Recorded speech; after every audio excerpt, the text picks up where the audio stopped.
Welcome back to Rules of Engagement. We just went over some of the domestic policies of how to build your own economy. Now let's talk a little about how the foreign policy works. Ways to disrupt your opponent's economy, and also to make sure they don't disrupt your economy. So let's talk about ways you can disrupt your opponent's economy first. There's two ways you can do this. The first way is going to be by directly attacking their workers. The second way is going to be by indirectly hurting their worker count by doing actions that cause them to either lose their workers or cause them to allocate resources that they would have spent on workers on something else, making them afraid, making them invest in extra defenses. Things like this are indirect ways to attack their economy. Let's take a look at a replay of a couple different options you have. So one of the greatest options you have is just directly attacking your opponent's workers. Any unit you have that can fly around, is very maneuverable, and can kill workers efficiently is a great tool to do this. So from a team perspective, one of these best options is going to be the Banshee. So you can come in here with your Banshee, you can go into their base, you can kind of come in from a little angle in the back where they probably won't see you, and then all of a sudden you can come in here and you can just walk in and kill a couple workers. The goal of this attack is not to kill your opponent, right? If you look at this, your opponent, he's going to have a bunch of spine cords, a bunch of units there, bunch of queens, and so you can't kill him quite yet. But you know what? What you can do is you can run in there, kill a couple drones, and when the queens chase you out, you leave. 3 drone kills, you can head back, repair it up, come back later. It's not going to win you the game, but you know what? It's going to get you on the right track. It's going to disrupt their economy a little bit. Another way to potentially disrupt their economy is with this medevac. You can drop units. You can do this with Zerg or Protoss as well using their drop technology. Sneak it in the back. Alright, you can sneak in here, and then your Marines are going to be very, very effective at killing workers. You just run in the back, and this is an army that if you went in the front, you'd be annihilated, right? Your goal is, again, not to kill them. Your goal is just to do some economic damage. You're going to kill some Marines. Of course, they're going to respond by pulling their army back. But meanwhile, you killed a ton of drones already. When they come back to defend, you pick your units up. You can go to a different base. Just keep continuing to disrupt their economy, killing workers, and then the most important thing we're doing these attacks is try to make sure your guys can get out alive, because if you kill their economy but lose your army, it may not be worth it. All these harasses, the goal is to make it free for you, expensive for them, pick up your Marines. A couple fell, but you know what? A ton of drones have died, and you've gotten away mostly scot-free. So there's another way to basically attack your opponent's economy. That's going to be to indirectly attack them. So if you're looking from the Zerg's perspective, right, they have all these overlords. And if you just move Banshees into the vision range of these overlords, that's going to get the Zerg to freak out. They're going to say, oh no, what if he has Cloak? What if he has more air following? All of a sudden the Zerg is going to have to build a whole bunch of Spore Crawlers. All these Spore Crawlers have to be built. The Queens can come in and defend. More Spore Crawlers at a natural because they don't want to lose workers. And your Banshees can pretty much see, okay, he's got defense, I'm going to run away.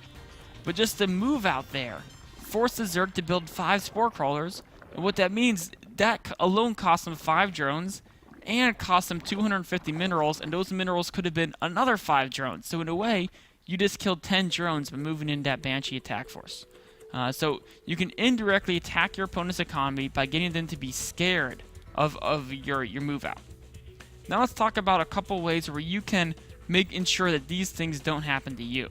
So again, there's going to be 2 main ways in which you can protect your own economy. There's going to be the direct way. Basically, make sure you don't lose workers. And then there's going to be the indirect way, which is basically make sure that you don't overly disrupt your worker production. Maybe you didn't need 3 Spore Crawlers. Maybe 1 here would have been enough, and maybe 1 here would have been enough. You don't always need to overreact. So let's take a look at one of the most important ways is just how to position your units when you're defending against a potential harass. So let's fast forward a bit through this game. And then one of the great harasses Protoss has to deal with is this medevac harass with Hellions. Hellions are very effective at killing workers. Now, if you're a Protoss and you're playing against an opponent, you have 2 bases. Your initial instinct is place your army at the front opening to your base, because then if your opponent attacks you, well, you can just kind of defend them, right?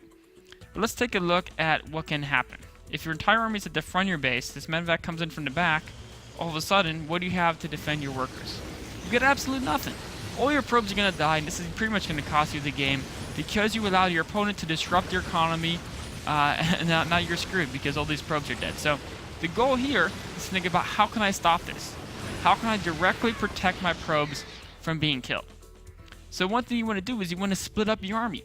Use multiple control groups, or even don't even worry about control groups, just group a bunch of stalkers and throw them in the back of your base. So what you can do here is you have most of your army in the front, right? You have most of your army in the front, but you have a small squad in the back. If they attack you from the front, this squad needs to come up and support the front. And yeah, it won't be in the battle for a few seconds, but hopefully you'll have enough warning time, it can join up and meet the threat, and you'll be okay, especially if you have sentries in the front.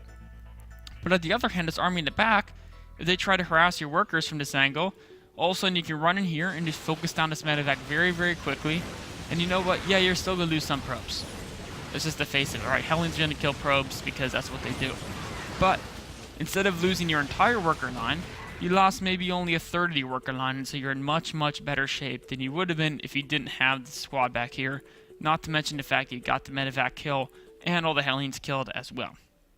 So the last thing is about how to indirectly protect your economy. So one thing, if you're a Protoss player, what every Protoss player has pretty much recognized, sometimes you get forgated in Protoss Mirror. Or if it's Zerg player, sometimes people come out to rush you. You're a Terran player, maybe Protoss wants to forget you as well.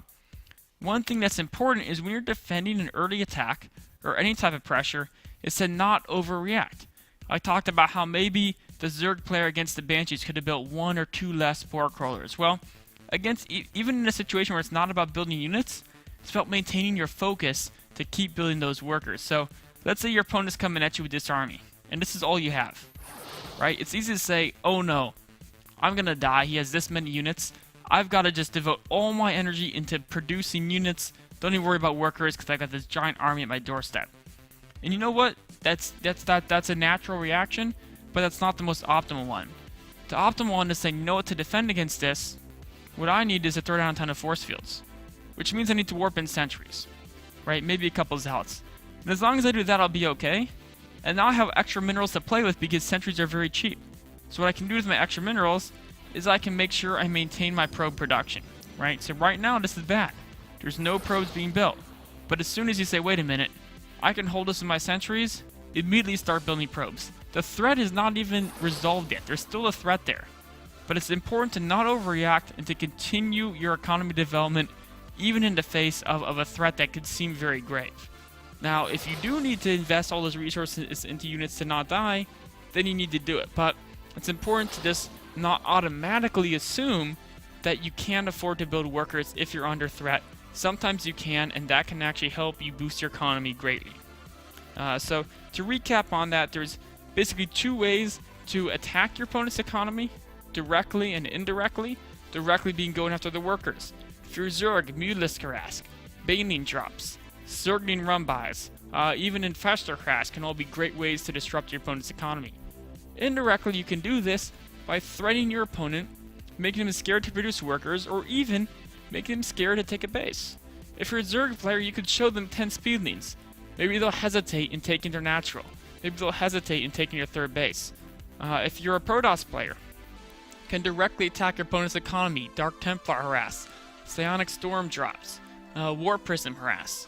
You can even harass with Phoenixes. You can indirectly do the same thing, even just by building a pylon near them. You build a pylon near your opponent, maybe you show a couple gateway units, all of a sudden they're afraid of a mass warp gate attack, and now they're going to cut economy to deal with this threat. That's an indirect way to attack their economy.